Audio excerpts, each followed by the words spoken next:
ঘোষণা করেছিলাম যে পূর্ণ গণতান্ত্রিক ব্যবস্থা প্রতিষ্ঠিত হওয়ার আগে রাজপথ থেকে সরে দেওয়া যাবে না, রাজপথে অব্যাহত আন্দোলন পরিচালনা করতে হবে।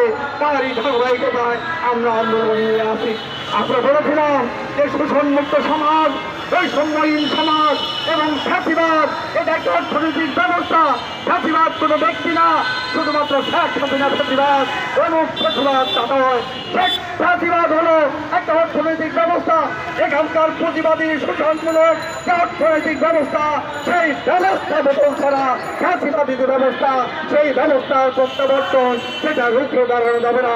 সে কারণেই আমরা বলতে চাই, আজকে এই বৈষম্য বিলোপ করতে হলে, ফ্যাসিবাদী ব্যবস্থা ফিরে আসা ঠেকাতে হলে এবং সকল প্রকার দেশি বিদেশি লুটপাট সেটাকে প্রতিহত করতে হলে ব্যবস্থা বদল করতে হবে। আর সেই ব্যবস্থা বদলের সংগ্রাম বাংলাদেশের সমাজতান্ত্রিক দল পাশে করছে।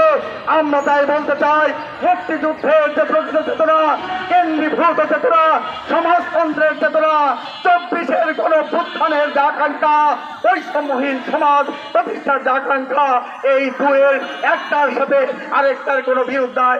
মুক্তিযুদ্ধের ধারাবাহিকতাই 24-এর যে গণঅভ্যুত্থান সেটা সংঘটিত হয়েছে, তাকে ধারণ করে আগামী দিনে সমাজ পরিবর্তনের যে আন্দোলন, ব্যবস্থা বদলের যে সংগ্রাম, সেই সংগ্রামকে এগিয়ে নিতে হবে।